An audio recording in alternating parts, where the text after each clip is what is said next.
Christmas അടുത്തുകൊണ്ടിരിക്കുന്ന ഈ സമയത്ത് ഉക്രൈനിൽ നിന്നും ക്രിസ്മസ് സന്ദേശവും ഒപ്പം ഉക്രൈൻ്റെ അല്പം ഇപ്പോഴത്തെ അവസ്ഥയും നിങ്ങളുമായി പങ്കുവയ്ക്കുവാനായിട്ട് വീണ്ടും ഞാൻ സിസ്റ്റർ ലിജി ഉക്രൈനിൽ നിന്നും.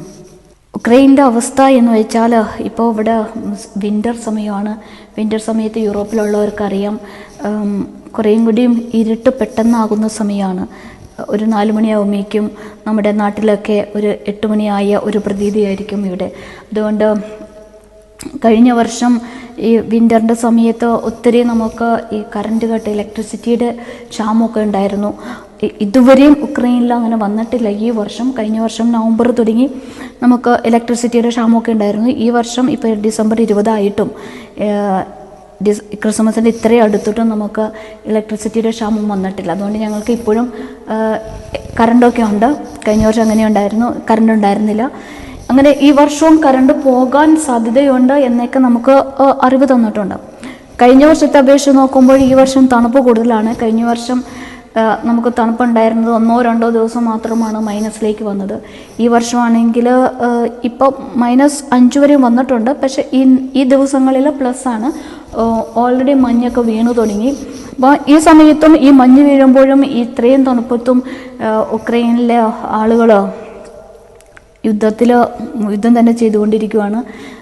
ഞാൻ ഉക്രൈൻ യുദ്ധം ചെയ്യുന്നു എന്ന് പറയുന്നത് ഒരിക്കലും ഞാനത് പറയാൻ ആഗ്രഹിക്കുന്നില്ല. യുക്രൈൻ റെസിസ്റ്റ് ചെയ്യുന്നു. ഉക്രൈനിലേക്ക് വരുന്ന റോക്കറ്റുകളെയും മിസൈലുകളെയും അല്ലെങ്കിൽ ഡ്രോണുകളെയൊക്കെ ഉക്രൈൻ റെസിസ്റ്റ് ചെയ്തുകൊണ്ടിരിക്കുന്നു. ഇപ്പം ഫെബ്രുവരി 24 ആകുമ്പോഴേക്കും 2 വർഷമാകും. റഷ്യ വിചാരിച്ചിരുന്നത് 1 മാസം 2 ആഴ്ച കൊണ്ടൊക്കെ, 2 ആഴ്ച അല്ലെങ്കിൽ 1 മാസം കൊണ്ടൊക്കെ യുക്രൈനെ തീർത്തും യുദ്ധം ചെയ്ത് തോൽപ്പിക്കാം എന്നാണ് റഷ്യ വിചാരിച്ചിരുന്നത്.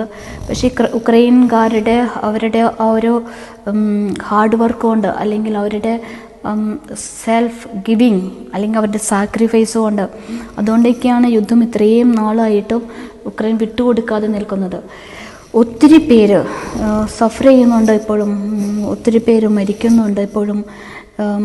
ഇപ്പം മീഡിയകളിലൊന്നും അധികമൊന്നും വരുന്നില്ല. കാരണം ഇസ്രായേൽ യുദ്ധം വന്നതുകൊണ്ട് യുക്രൈൻ യുദ്ധം അത്രയും ശാന്തമായിട്ട് മീഡിയകളൊക്കെ അധികം സംസാരിക്കാതെ, അല്ലെങ്കിൽ തന്നെ ഈ ലോകം മുഴുവനും ഇത്രയും 2 വർഷമായിട്ട് യുദ്ധത്തെപ്പറ്റി തന്നെ പറഞ്ഞ് അത് ഒരു ഇൻട്രസ്റ്റ് അല്ലാത്തൊരു വിഷയമായിട്ട് എല്ലാവർക്കും മാറി തുടങ്ങി. പക്ഷെ ഉക്രൈനെ സംബന്ധിച്ചിടത്തോളം അങ്ങനെയല്ല. യുക്രൈൻ ഇപ്പോഴും ഓരോ ദിവസവും മരിച്ചുകൊണ്ടിരിക്കുകയാണ്. പ്രത്യേകിച്ച് പട്ടാളക്കാർ.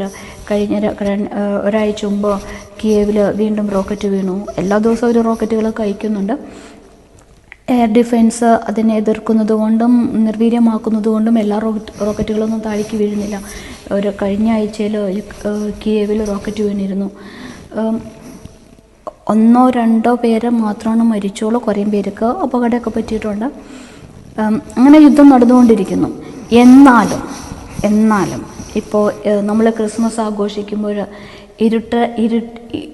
ഇരുട്ടിൽ കിടന്നിരുന്ന ജനതയ്ക്ക് പ്രകാശമായിട്ട് ക്രിസ്തു ജനിച്ചു എന്നാണ് നമ്മൾ വിശ്വസിക്കുന്നത്. അങ്ങനെയാണ് താനും.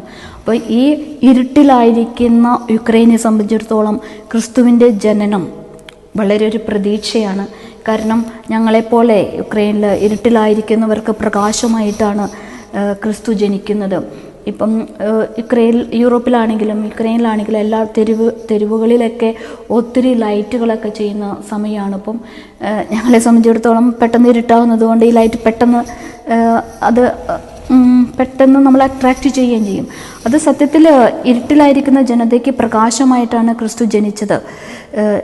നമ്മൾ എത്ര വർഷം ക്രിസ്മസ് ആഘോഷിച്ചു. ഈ ക്രിസ്മസ് നമ്മുടെ ജീവിതത്തിൽ ഒരു അർത്ഥമുണ്ടാകണമെങ്കിൽ ആ ക്രിസ്തു നമ്മുടെ ജീവിതത്തിൽ ജനിക്കണം. ക്രിസ്തു പുൽക്കൂട്ടിലോ അല്ലെങ്കിൽ നക്ഷത്രങ്ങൾ നമ്മുടെ വീടുകളിൽ തൂക്കിയത് കൊണ്ടോ ഒരു ക്രിസ്തുമസ് അതൊരു ബാഹ്യമായിട്ടുള്ള ഒരു പ്രിപ്പറേഷൻ മാത്രമാണ്. നമ്മുടെ ജീവിതത്തിൽ ക്രിസ്തുമസ് ആകണമെങ്കിൽ ക്രിസ്തു നമ്മുടെ ജീവിതത്തിൽ ജനിക്കണം. എങ്ങനെയാണ് ക്രിസ്തു നമ്മുടെ ജീവിതത്തിലേക്ക് ജനിക്കുക? നമുക്കതിന് മാതൃക തരുന്നത് പരിശുദ്ധ അമ്മയാണ്. പരിശുദ്ധ അമ്മയുടെ അടുത്ത് മംഗളവാർത്ത സമയത്ത് മാതാവ് ചോദിക്കുന്നുണ്ട്, ഇതെങ്ങനെ സംഭവിക്കും? മാലാഖ പറയുന്നു, പരിശുദ്ധാത്മാവ് നിന്റെ മേൽ എഴുന്നള്ളി വരും, നീ അത്യുന്നതൻ്റെ പുത്രന് നീ ജന്മം നൽകും, അപ്പോൾ മാതാവ് പറയുന്നുണ്ട്, ഇതാ ഞാൻ കർത്താവിൻ്റെ ദാസി, നിൻ്റെ വാക്കിനിൽ നിറവേറട്ടെ.